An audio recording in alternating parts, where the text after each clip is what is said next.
नमस्कार दोस्तों, SR group passion education में आप सभी का स्वागत है। तो लास्ट वीडियो में मित्रों आपने देखा होगा मानसून तंत्र एवं जलवायु, ये टॉपिक अपन ने लिया था और सभी ने अच्छे से इसको देख लिया होगा। तो रीट मेन एग्जाम सिलेबस जो आपका दिया हुआ है, राजस्थान का भौगोलिक, ऐतिहासिक और सांस्कृतिक ज्ञान, राजस्थानी भाषा, ये भूगोल से संबंधित कुछ टॉपिक हैं। और इनमें आपका राजस्थान का भौगोलिक स्वरूप, मानसून तंत्र एवं जलवायु, ये कंप्लीट हो चुके हैं। आज देखते हैं मित्रों अपवा तंत्र, और इसमें अपवा तंत्र में पढ़ेंगे अपवा तंत्र किसे कहते हैं, और इसमें लेंगे झीलें। झीलें जितनी भी हैं अच्छे से इनके बारे में जानकारी प्राप्त करेंगे, और अपवा तंत्र के अंतर्गत इनको क्यों रखा गया है ये भी बताएंगे आपको। तो लास्ट तक वीडियो के साथ में बने रहें। देखिए मित्रों इसमें क्या दे रखा है।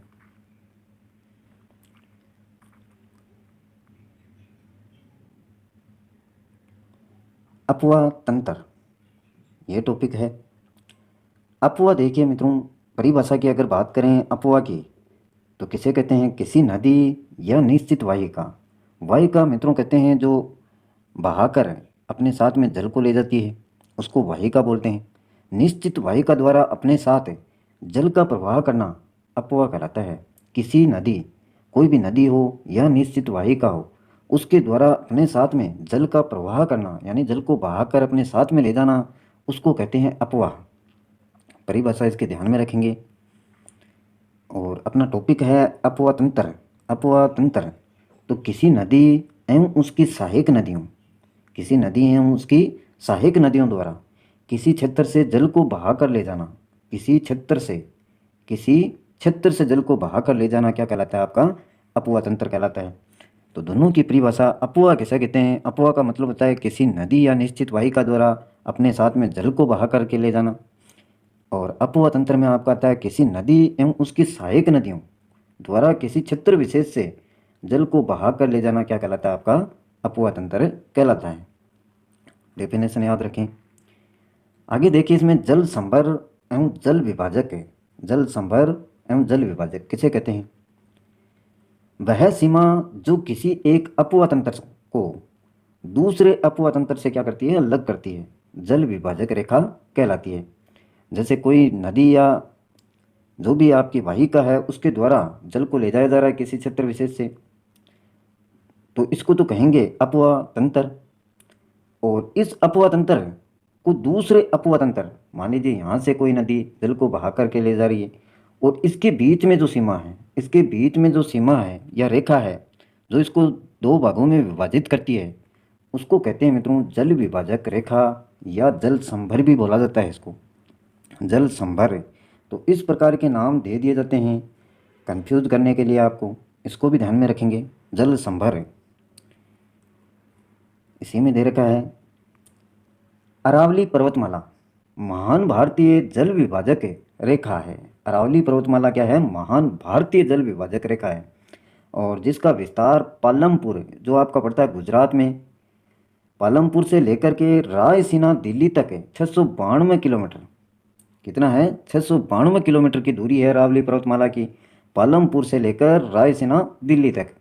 और ये महान भारतीय जल विभाजक रेखा का कार्य करती है। अरावली के पूर्व में, पूर्व दिशा में गंगा नदी तंत्र यानी बंगाल की खाड़ी, तथा पश्चिम में सिंधु नदी तंत्र यानी अरब सागर है, जिसके मध्य जल विभाजन का कार्य अरावली पर्वतमाला करती है। तो यह आपको मैप में अच्छे से बताया था कि आपकी पूर्व दिशा में बंगाल की खाड़ी है। अगर भारत देश की बात करें, ये मैप जैसा भी आपको बनाना आता है बना लीजिएगा कच्चा। और इस साइड में तो आपकी बंगाल की खाड़ी है मित्रों, और इस साइड में आपका अरब सागर है, और यहाँ पर आपका राजस्थान पड़ता है, और इसके नीचे गुजरात है आपका, इधर आपका मध्य प्रदेश है, इधर यूपी है, ऊपर की तरफ पंजाब, और बीच में हरियाणा है। तो इसको ध्यान में रखेंगे। पूर्व दिशा में, पूर्व दिशा में तो क्या है? आपकी बंगाल की खाड़ी है। अरावली के पूर्व में गंगा नदी तंत्र या बंगाल की खाड़ी, और पश्चिम में क्या है? सिंधु नदी तंत्र या अरब सागर, जिसके मध्य जल विभाजन का कार्य कौन करती है? अरावली पर्वतमाला करती है। दूरी याद रखेंगे 692 किलोमीटर। आगे देखिए इसमें मैप अच्छे से याद होना चाहिए मित्रों आपके। जबकि राजस्थान में अरब सागर तथा बंगाल की खाड़ी के जल प्रवाह के मध्य जल विभाजक का कार्य करने वाला बुराट का पठार है। वो तो भारत देश की बात थी मित्रों। अरावली पर्वतमाला की बात करें तो वो तो भारत देश की बात थी। और यहाँ पर राजस्थान में अरब सागर तथा बंगाल की खाड़ी के जल प्रवाह के मध्य जल विभाजक का कार्य करने की बात करें तो वो है आपका बुराट का पठार। याद रखेंगे इसको, बुराट का पठार जल विभाजक रेखा का कार्य करता है राजस्थान में।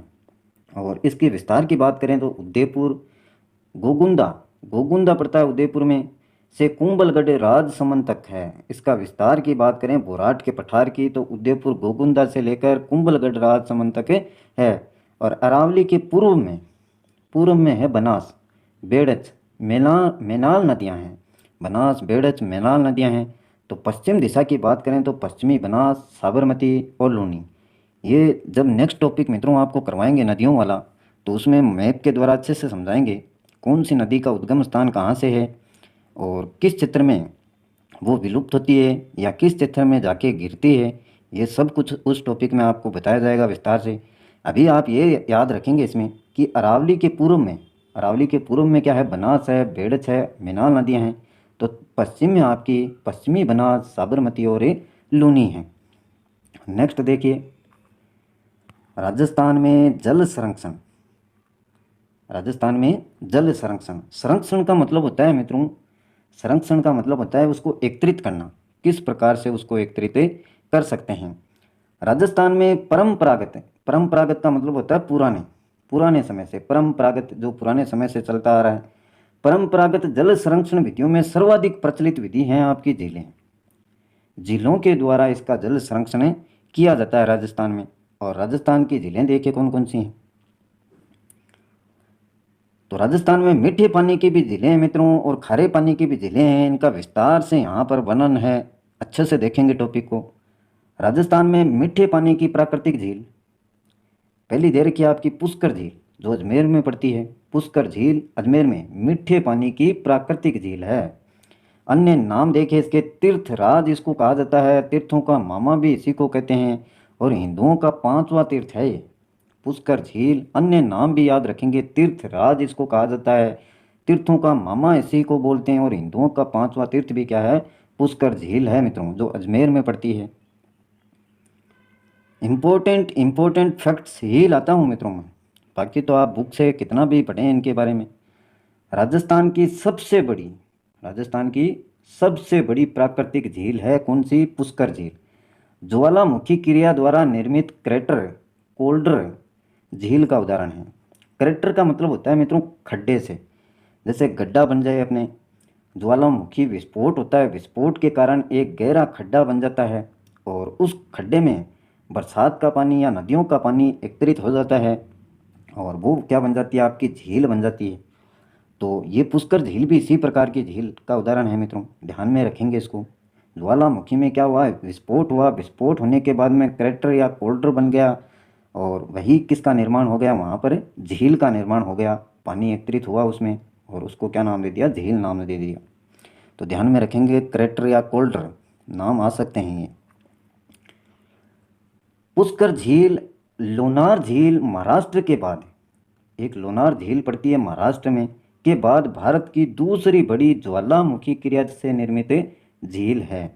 एक तो जैसे मित्रों कृत्रिम रूप से बनाई जाती हैं, खड्डा करके कृत्रिम रूप से मानव के द्वारा बनाई जाती हैं, लेकिन ये मानव के द्वारा नहीं बनी हुई है मित्रों। लोनार झील की बात करें महाराष्ट्र की, ये सबसे बड़ी है, ज्वालामुखी विस्फोट के कारण जो बनी है। और इसके बाद में अगर दूसरी बड़ी ज्वालामुखी क्रिया से निर्मित झील की बात करें तो वो आपकी पुष्कर झील है, अजमेर वाली, राजस्थान में जो पड़ती है। पुष्कर झील धार्मिक दृष्टि से सबसे पवित्र झील है। तो पूछ लिया जाए क्वेश्चन कि राजस्थान की सबसे पवित्र झील जो धार्मिक दृष्टि से है वह कौन सी है, तो पुष्कर झील होगा आपका आंसर। इसके किनारे वेदों को लिपिबद्ध दिया गया है या किया गया है, वेदों को लिपिबद्ध यानी वहाँ पर लिखा गया है वेदों को। और महाभारत की रचना भी की गई है। महाभारत युद्ध के दौरान कौरवों पांडवों का मिलन भी यहीं हुआ था। कौरवों और पांडवों का मिलन कहाँ पर हुआ था, पुष्कर झील के पास में, महाभारत युद्ध के दौरान। मज़ा आएगा मित्रों, पूरा टॉपिक देखें अच्छे से। विश्वामित्र की तपस्या को मेनका द्वारा पुष्कर झील के किनारे भंग किया गया था। किसके किनारे? पुष्कर झील के किनारे भंग किया गया था। विश्वामित्र जब तपस्या कर रहे थे तो मेनका मेनका के द्वारा पुष्कर झील के किनारे उनकी तपस्या को भंग कर दिया गया था। पुष्कर झील के किनारे 52 घाट स्थित हैं, जिसमें जनाना घाट, गांधी घाट सर्वाधिक प्रसिद्ध हैं। पुष्कर झील के किनारे कितने घाट हैं? 52 घाट हैं, और उनमें सबसे प्रसिद्ध हैं आपके जनाना घाट, गांधी घाट सर्वाधिक प्रसिद्ध। पुष्कर झील के पास ब्रह्मा जी का मंदिर, सावित्री जी का मंदिर, रमा बैकुंठेश्वर मंदिर, भर्तहरि की गुफा और कण्व मुनि का आश्रम है। तो ये भी ध्यान में रखेंगे, पुष्कर झील के पास में ब्रह्मा जी का मंदिर, सावित्री जी का मंदिर, रमा बैकुंठेश्वर मंदिर और भर्तहरि की गुफा, और साथ में कण्व मुनि का आश्रम भी यहाँ पर स्थित है। नेक्स्ट देखिए, पुष्कर झील के किनारे कार्तिक पूर्णिमा को विशाल मेला भरता है पुष्कर झील के किनारे, जिसे रंगीला मेला, कार्तिक मेला या गुब्बारों का मेला कहते हैं। तो ये अन्य नाम हैं जहाँ पर मेला भरता है कार्तिक पूर्णिमा को पुष्कर झील के किनारे विशाल मेला भरता है मित्रों, जिसको रंगीला मेला, कार्तिक मेला या गुब्बारों का मेला कहते हैं। पुष्कर झील की स्वच्छता हेतु स्वच्छ रखने के लिए वर्ष 1997 में कनाडा के सहयोग से पुष्कर गैप परियोजना चलाई जा रही है। कौन सी परियोजना? पुष्कर गैप परियोजना। कब चलाई गई? 1997 से जारी है। किसके सहयोग से? कनाडा के सहयोग से। किस कारण से चलाई जा रही है? पुष्कर झील को स्वच्छ रखने के लिए। तो ये फैक्ट्स हैं, कुछ ध्यान में रखेंगे, इनको डेट याद रखेंगे। राष्ट्रीय झील संरक्षण कार्यक्रम, राष्ट्रीय झील संरक्षण कार्यक्रम 2001, जो कि वन एवं पर्यावरण मंत्रालय भारत सरकार द्वारा झीलों के पुनरुद्धार, सौंदर्यीकरण, संरक्षण तथा जल की गुणवत्ता बढ़ाने हेतु संचालित किया जा रहा है।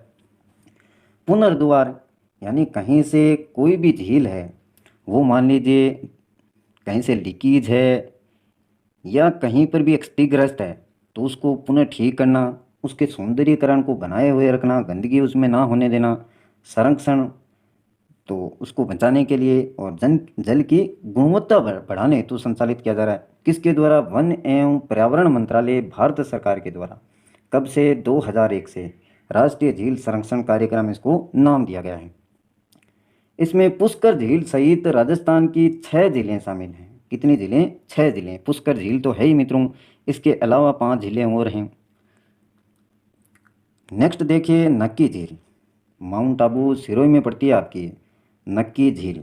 झीलों के बारे में पढ़ रहे हैं, और अभी मीठे पानी की प्राकृतिक झीलों के बारे में वर्णन है। राजस्थान की उड़िया के पठार पर स्थित सबसे ऊंची मीठे पानी की प्राकृतिक झील है, जो ज्वालामुखी क्रिया से निर्मित क्रेटर झील का उदाहरण है। तो ये भी ज्वालामुखी क्रिया से निर्मित क्रेटर झील का उदाहरण है, इसलिए इसको प्राकृतिक झील कहते हैं मित्रों। मीठे पानी की है, और सबसे ऊंचे मीठे पानी की प्राकृतिक झील है उड़िया के पठार पर जो स्थित है। नक्की झील इसका नाम है, माउंट आबू सिरोही में ये देखी जा सकती है। नक्की झील में टोड रॉक, जिसको कहते हैं मेंढक के आकार की चट्टान, टोड रॉक, तथा नन रॉक यानी घूंघट निकाले खड़ी महिला के आकार की चट्टान सर्वाधिक प्रसिद्ध है नक्की झील में। नक्की झील में टोड रॉक, याद रखेंगे इसको, मेंढक के आकार की चट्टान, तथा नन रॉक घूंघट निकाले खड़ी महिला के आकार की चट्टान सर्वाधिक प्रसिद्ध है। और नक्की झील के बारे में कहा जाता है कि इसका निर्माण देवताओं ने नाखूनों से खोद कर किया गया। नाखूनों से खोद कर किया नक्की झील को, जो निर्माण है देवताओं ने किया। नक्की झील को गरासिया जनजाति, ये एक जाति है गरासिया, सबसे पवित्र स्थल मानती है। गरासिया जनजाति किस झील को सबसे पवित्र स्थल मानती है? नक्की झील को। नक्की झील के किनारे रघुनाथ जी का मंदिर है, हाथी गुफा, चंपा गुफा, राम झरोखा आदि स्थान हैं। नेक्स्ट देखिए, कोलायत झील बीकानेर। कोलायत झील बीकानेर में पड़ती है कोलायत झील। अगर सीधा क्वेश्चन पूछ लिया जाए कोलायत झील कहाँ पड़ती है, तो बीकानेर। कार्तिक पूर्णिमा को कोलायत झील के किनारे कपिल मुनि का प्रसिद्ध मेला भरता है। कार्तिक पूर्णिमा को कोलायत झील के किनारे किसका मेला भरता है? कपिल मुनि का प्रसिद्ध मेला भरता है। पीपल के वृक्षों की अधिकता के कारण इसे शुष्क मरुस्थल का सुंदर मरुधान कहते हैं। पीपल वृक्षों की यहाँ पर अधिकता है। और शुष्क मरुस्थल का सुंदर मरुस्थान इसको बोला जाता है इसी कारण से। नेक्स्ट आपकी है गजनेर झील। ये भी आपकी बीकानेर में पड़ती है मित्रों। गजनेर झील बीकानेर राजस्थान की एकमात्र झील है जो दर्पण के समान प्रतीत होती है। यानी दर्पण जो कांच का बना हुआ है जिसमें आपका प्रतिबिंब दिखाई देता है, उसके समान इसको माना गया है। और प्रतिबिंब में गजनेर महल दिखाई देता है। गजनेर झील के पास ही गजनेर अभयारण्य बना है जो कि बटबड़ पक्षी के लिए प्रसिद्ध है। गजनेर अभयारण्य किसके लिए प्रसिद्ध है? बटबड़ पक्षी के लिए प्रसिद्ध है। और इसका प्रतिबिंब जो गजनेर महल है उसका किस झील में दिखाई देता है? गजनेर झील में दिखाई देता है। इसी कारण इसको दर्पण के समान इसको माना जाता है। दर्पण के समान एकमात्र झील है मित्रों गजनेर झील बीकानेर। ये इंपॉर्टेंट फैक्ट्स हैं। अब कुछ महत्वपूर्ण झील और देख लीजिए जो प्राकृतिक हैं। तलवाड़ा झील आपके हनुमानगढ़ में पड़ती है। ताल छापर झील काले हिरणों के लिए जो प्रसिद्ध है वो चूरू में पड़ती है। नवलखा झील बूंदी में पड़ती है। दुगारी कनक सागर ये भी आपकी बूंदी में पड़ती है। दुगारी कनक सागर याद रखेंगे। नवलखा झील बूंदी, इनसे संबंधित साधारणतः क्वेश्चन पूछ लेते हैं सीधे सीधे या मिलान वाले क्वेश्चन दे दिए जाएंगे। गेब सागर पड़ती है आपकी डूंगरपुर में। क्वेश्चन तो निश्चित तौर पर आएंगे मित्रों यहाँ से। मानसरोवर झालावाड़ में कोडिला कोडिला कोडिला झील है वो भी झालावाड़ में पड़ती है। पिथमपुरी पड़ती है आपकी सीकर में, पिथमपुरी। अब देखिए मित्रों राजस्थान की मीठे पानी की कृत्रिम झीलें। ये ऊपर वाली अपन ने पढ़ी हैं प्राकृतिक झीलें जो प्रकृति के द्वारा निर्मित हैं और मीठे पानी की हैं। और यहाँ पर देखिए आप मीठे पानी की कृत्रिम झील जो मानव के द्वारा निर्मित की गई हैं। और इसमें आपकी दे रखी है पहली जयसमंद झील या डेबर झील, उदयपुर में स्थित है मित्रों। ये जयसमंद झील डेबर झील उदयपुर में। जयसमंद झील भारत की दूसरी सबसे बड़ी मीठे पानी की कृत्रिम झील है। पहली गोविंद सागर झील है मित्रों हिमाचल प्रदेश में जो है। पहली कौन सी है? गोविंद सागर झील हिमाचल प्रदेश में। और दूसरी आपकी जयसमंद झील भारत की दूसरी सबसे बड़ी मीठे पानी की कृत्रिम झील। याद रखेंगे इसको। यह राजस्थान की पहली कृत्रिम झील है मित्रों। राजस्थान की बात करें तो पहली कृत्रिम झील है। और इसका निर्माण मेवाड़ महाराणा जय सिंह ने 1685 से 1691 ईस्वी के बीच में करवाया था। अब इससे इंपॉर्टेंट क्या होंगे मित्रों फैक्ट्स आपके लिए? एक एक पॉइंट को निकाल के लाता हूँ आपके सामने जिससे ज़्यादा से ज़्यादा डिटेल आपके सामने आ सके। और वही पॉइंट खींच के निकाल के लाते हैं जो आपके लिए ज़रूरी है मित्रों। नोट्स भी बनाने की आवश्यकता नहीं पड़ेगी मित्रों। आपको PDF आपको प्रोवाइड कर दी जाएगी। और इसका निर्माण गोमती नदी झुमरी नदी को रोक कर करवाया गया। जयसमंद झील को डेबर झील भी कहते हैं। जयसमंद झील के पूर्व में स्थित कटाफटा लसाड़िया का पठार है। पूर्व दिशा में जयसमंद झील जो उदयपुर में पड़ती है आपकी उसके पूर्व में स्थित कटाफटा लसाड़िया का पठार है। जयसमंद झील में 7 टापू हैं जिनमें सबसे बड़ा टापू बाबा का मगरा और बाबा का भांगड़ा तथा सबसे छोटा टापू प्यारी है। याद रखेंगे 7 टापू हैं जिनमें सबसे बड़ा टापू बाबा का मगरा और जिसको बाबा का भांगड़ा भी बोलते हैं तथा सबसे छोटा टापू आपका प्यारी है। नेक्स्ट देखिए फैक्ट्स क्या है। जयसमंद झील के पास रूठी रानी का महल, चित्रित हवा महल, हाथी की पाषाण मूर्ति है। बहुत ही धीरे धीरे आराम से पढ़ेंगे। जयसमंद झील के पास रूठी रानी का महल, चित्रित हवा महल, हाथी की पाषाण मूर्ति है। और जयसमंद झील से श्यामपुर तथा भाट नामक 2 नहरें निकाली गई हैं। एक का नाम है श्यामपुर और एक है भाट। ये 2 नहरें निकाली गई हैं किससे? जयसमंद झील से। दूसरी कृत्रिम मीठे पानी की झील आपकी राजसमंद झील है। ये कहाँ पड़ती है? राजसमंद में। राजसमंद झील का निर्माण महाराजा राज सिंह ने 1662 ईस्वी में कांकरोली जो पड़ता है आपका नाथद्वारा में गोमती, ताल तथा केलवा नदियों के पानी को रोक कर करवाया गया। घेवर माता द्वारा नींव रखी जाने के कारण राजसमंद झील के किनारे घेवर माता का भी क्या है?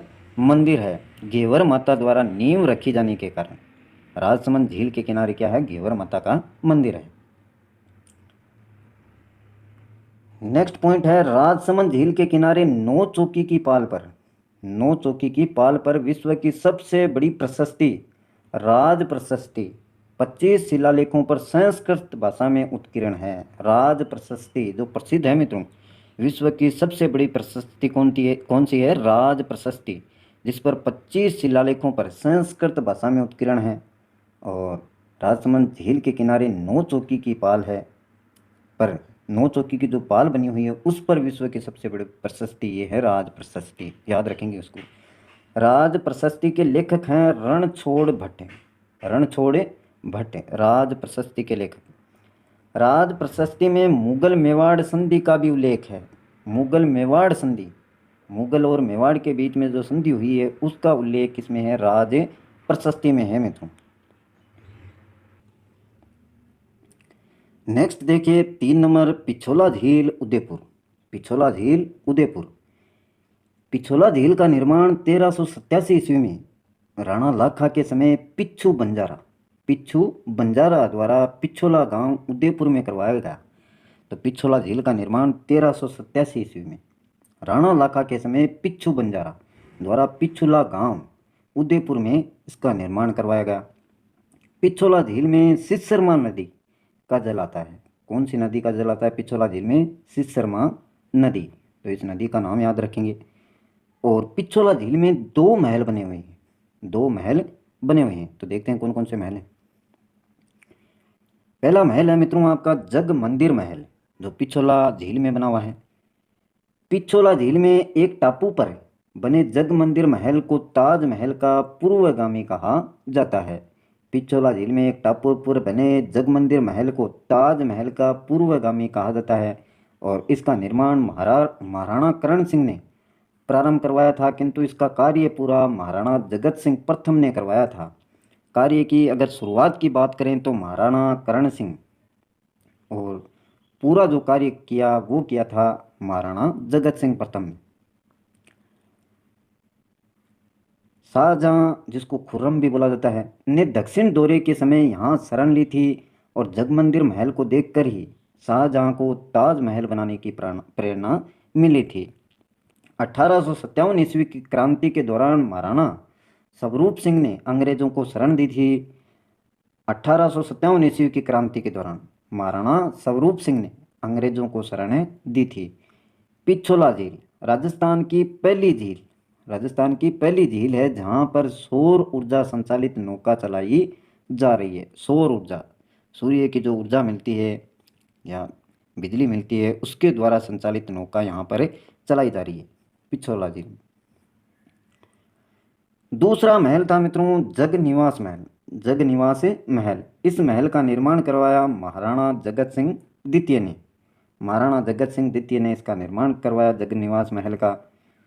चौथी आपकी फतेह सागर झील, जो उदयपुर में पड़ती है। फतेह सागर झील का निर्माण 1680 ईस्वी में महाराणा जय सिंह द्वारा देवली तालाब के रूप में करवाया गया। किसके द्वारा? महाराणा जय सिंह के द्वारा देवली तालाब के रूप में। और कब करवाया? 1680 ईस्वी में फतेह सागर झील का निर्माण। आगे देखिए इंपॉर्टेंट डिटेल इसके बारे में। 1888 से 1889 ईस्वी में महाराणा फतेह सिंह द्वारा, या तो 1888 या 1889 ईस्वी में महाराणा फतेह सिंह द्वारा इसका पुनर्निर्माण करवाया गया, दोबारा से इसको निर्मित किया गया।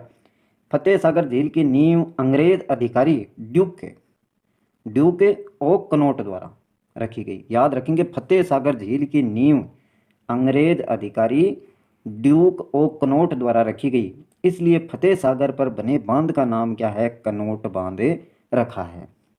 एक बांध बना हुआ है फतेह सागर झील पर और उस बांध का नाम है कनॉट बांध। क्यों रखा गया? क्योंकि जो फतेह सागर झील की नींव है वो अंग्रेज अधिकारी ड्यूक ऑफ कनॉट द्वारा रखी गई और उन्हीं के नाम पर उस बांध का नाम क्या रखा गया? कनॉट बांध रखा गया।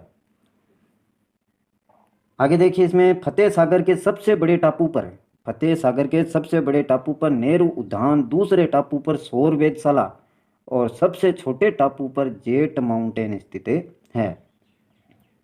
भारत की सबसे बड़ी सौर वेधशाला फतेह सागर झील में लगी है।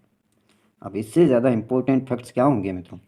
साथ में भारत का है तो वो भी आपको डिटेल इस पर दे दी गई है। भारत की सबसे बड़ी सौर वेधशाला फतेह सागर झील में लगी है। फतेह सागर झील को पिछोला झील से स्वरूप सागर नहर जोड़ती है। फतेह सागर झील है उसको पिछोला झील से जोड़ने का जो कार्य करती है वो करती है स्वरूप सागर नहर, जिस पर नटनी का चबूतरा बना हुआ है। नेक्स्ट देखिए अन्ना सागर झील जो आपके अजमेर में पड़ती है। अन्ना सागर झील का निर्माण अजमेर चौहान शासक अन्नोराज द्वारा 1137 ईस्वी में तुर्की सेना के रक्त से रंगी धरती को साफ करने हेतु करवाया गया था। तुर्की सेना के जो रक्त से रंगी धरती थी उसको साफ करने के लिए अजमेर के चौहान शासक अन्नोराज द्वारा 1137 ईस्वी में अन्ना सागर झील का निर्माण करवाया गया। नेक्स्ट देखिए जहांगीर ने अन्ना सागर झील के किनारे दौलत बाग जिसको सुभाष उद्यान भी बोलते हैं का निर्माण करवाया था। जहांगीर ने अन्ना सागर झील के किनारे दौलत बाग का निर्माण करवाया था, इसको सुभाष उद्यान भी बोलते हैं। यहाँ पर जहांगीर ने टॉमस रो से मुलाकात की थी। शाहजहां ने अन्ना सागर झील पर 12 दरी का निर्माण करवाया, पूर्णतः संगमरमर से ये बनी हुई है। शाहजहां ने अन्ना सागर झील पर 12 दरी का निर्माण करवाया और ये पूर्णतः संगमरमर से बनी हुई है। छठी जो झील आपकी फोय सागर झील, कृत्रिम मीठी झीलों के बारे में बात की जा रही है मित्रों। फोय सागर झील अजमेर है। फोय सागर झील का निर्माण अकाल राहत कार्य के दौरान अंग्रेज अधिकारी फोय के निर्देशन में हुआ था, इसलिए इसको क्या कहते हैं, फोय सागर झील कहा जाता है। ये आपके अजमेर में स्थित है। बाल समंद झील आपकी पड़ती है जोधपुर में।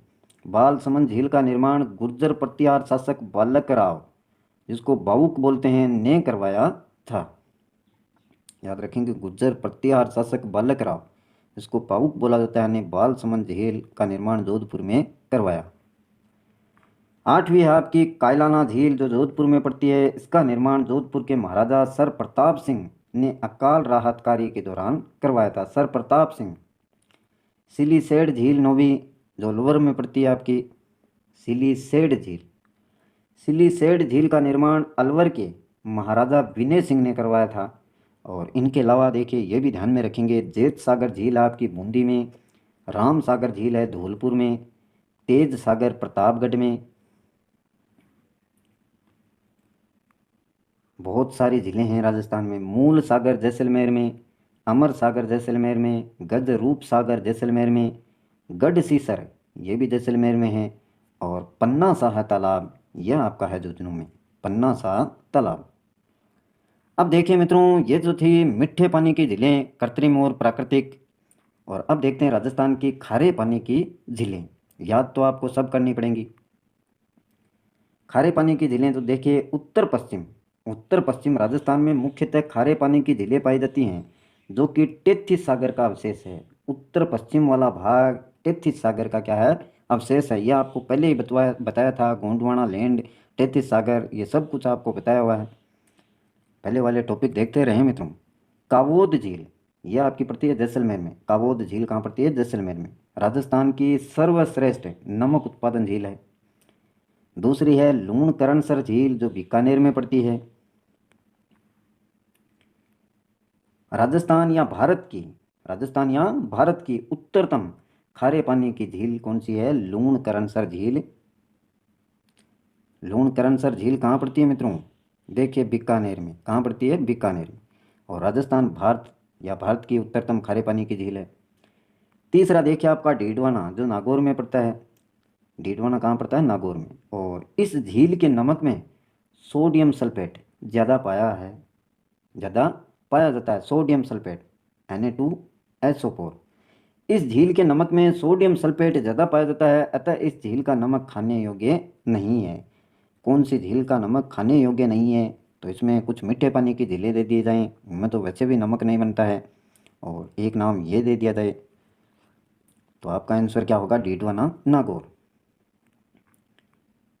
इस झील का नमक चमड़ा उद्योग तथा रंगाई छपाई उद्योग में काम में आता है। और राजस्थान सरकार द्वारा डीडवाना में सोडियम सल्फेट बनाने का कारखाना भी लगाया है, क्योंकि सोडियम सल्फेट यहाँ से ज़्यादा मात्रा में उत्पादन होता है, इसलिए यहाँ पर कारखाना भी लगाया गया है सोडियम सल्फेट बनाने का, जिसका उपयोग कृत्रिम कागज़ बनाने में, कृत्रिम रूप से, ना कि पेड़ पौधों के द्वारा जो कागज़ बनता है उसके अलावा कृत्रिम रूप से कागज़ बनाने में इसका उपयोग किया जाता है। किसका उपयोग किया जाता है मित्रों? सोडियम सल्फेट का। चौथा देखिए आपका, चौथी है झील पचभद्रा झील बाड़मेर। इस झील का नमक सर्वाधिक खाने योग्य होता है, सर्वाधिक खाने योग्य नमक पचभद्रा झील का होता है, क्योंकि इसमें NaCl सोडियम क्लोराइड 98% होता है और 2% इसमें आयोडीन भी पाया जाता है। और आयोडीन नमक में होना ज़रूरी है मित्रों, इसलिए इसे जो झील के द्वारा नमक उत्पादन किया जाता है वो सर्वाधिक खाने योग्य है। पचपदरा झील में नमक खारवाल जाति के लोग मोरड़ी या मोरली दाढ़ी का उपयोग करके बनाते हैं। पचपदरा झील में जो भी नमक बनता है वो खारवाल जाति के लोग मोरड़ी या मोरली दाढ़ी का उपयोग करके बनाते हैं। पांचवी देखिए आपके सांबर झील। सांबर झील भारत में सबसे बड़ी आंतरिक नमक उत्पादन झील है। यह भारत के कुल नमक का 8.7% नमक उत्पादित करती है। सॉरी, देखिए थोड़ा सा स्किप हो गया आगे। सांबर झील देखिए, यहाँ पर इतना पढ़ लिया आपने। सांबर झील में एल्गी या शैवाल या बैक्टीरिया पाया जाता है, जिसका उपयोग नाइट्रोजन युक्त खाद बनाने में किया जाता है। और नाइट्रोजन युक्त जो खाद होती है मित्रों वो पेड़ पौधों के लिए उपयुक्त मानी जाती है। और एल्गी या शैवाल हैं, बैक्टीरिया हैं, वो पाए जाते हैं मित्रों इसमें। बैक्टीरिया कहते हैं जीवाणु को, और शैवाल जो पानी पर हरे हरे रंग की परत जमी रहती है उसको शैवाल बोलते हैं, और इसको एल्गी भी बोला जाता है मित्रों। एल्गी या शैवाल एक ही बात है। सांबर झील का निर्माण शाकंभरी के चौहान शासक वासुदेव चौहान ने 551 ईस्वी में करवाया था। शाकंभरी के चौहान शासक कौन है? वासुदेव चौहान, जिन्होंने 551 ईस्वी।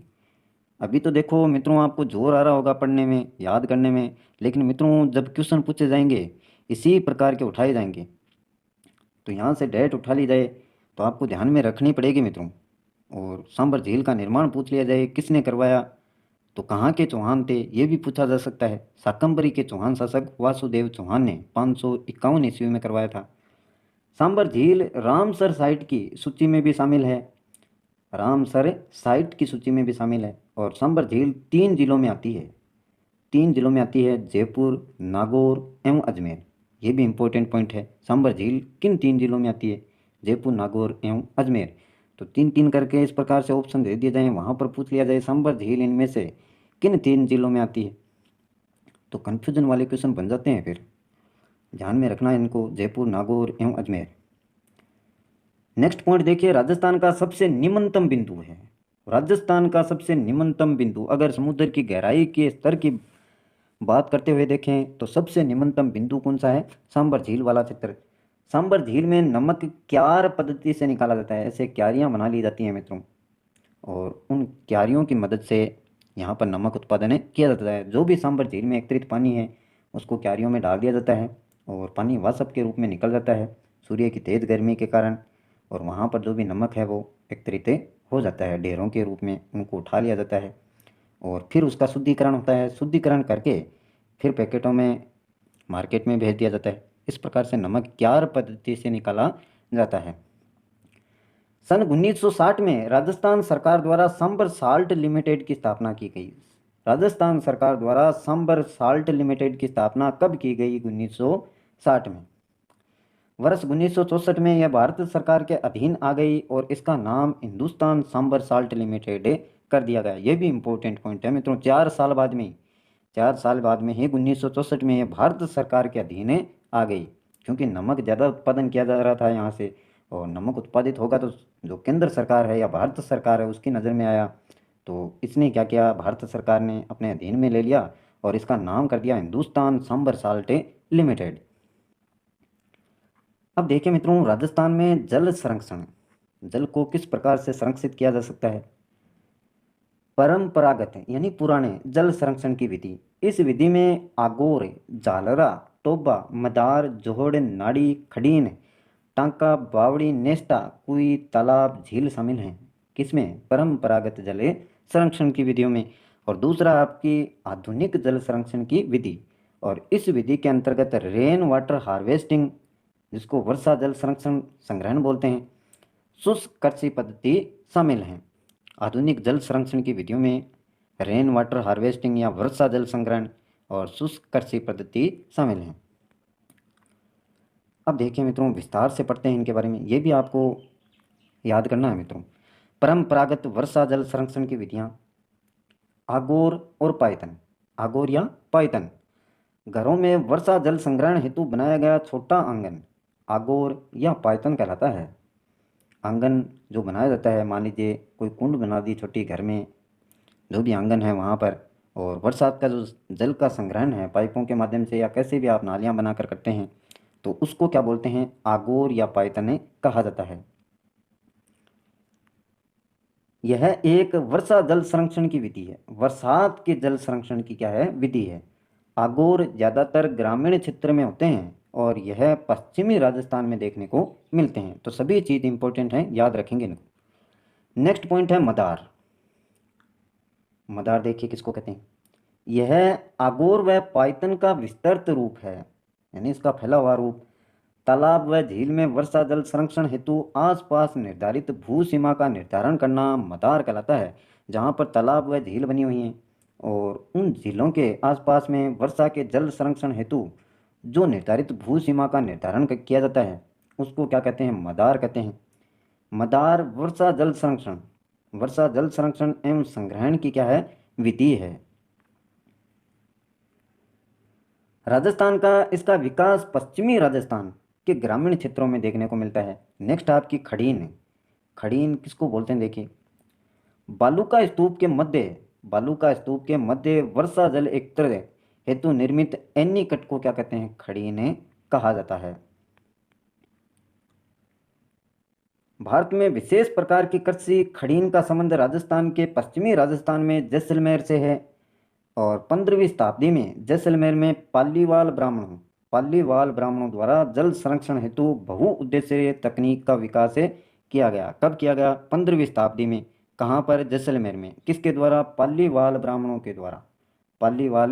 के द्वारा जल संरक्षण हेतु बहुउद्देशीय तकनीक का विकास किया गया। पश्चिमी राजस्थान में वर्षा जल संरक्षण की बहुउद्देशीय तकनीक कौन सी है? खड़ीन है मित्रों।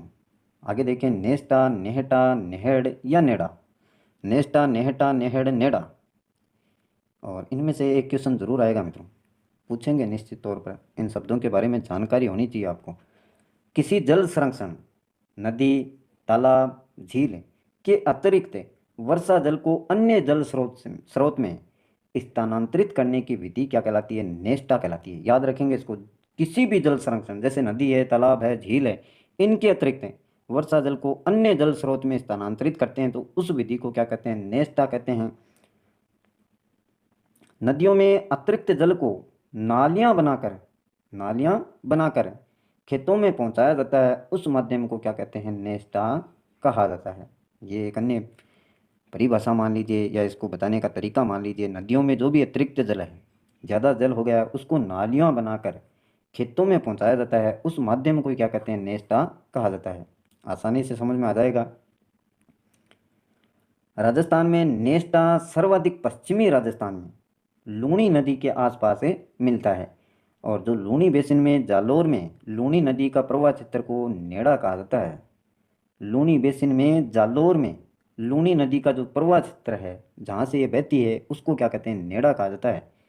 नेड़ा वर्षा संरक्षण एवं संग्रहण की विधि है। तो नेड़ा, नेस्टा, इनके बारे में अच्छे से याद कर लेंगे। यहाँ पर नहीं समझ में आता है मित्रों तो पीडीएफ में और टाइम देंगे, पीडीएफ में अच्छे से पढ़ लेंगे, उसको एक दो बार देखेंगे। झालरा देखिए, झालरा किसे कहते हैं?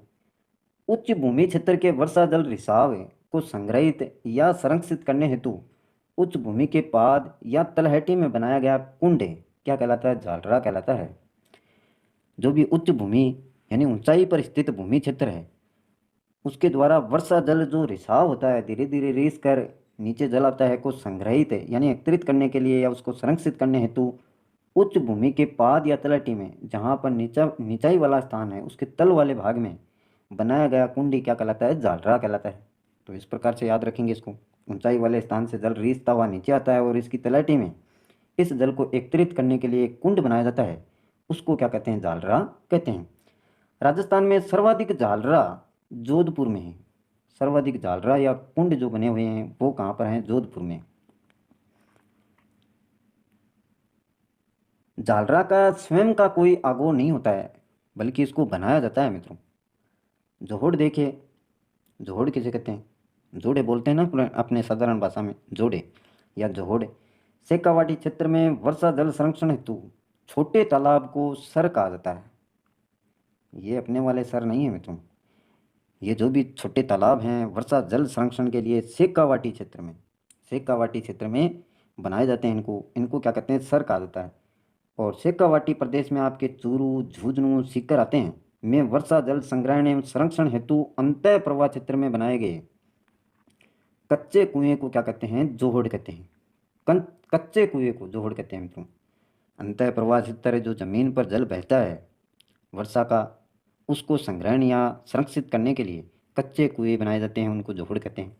और ये शेखावाटी प्रदेश विशेष दिया गया है चूरू, झुंझुनू और सीकर में।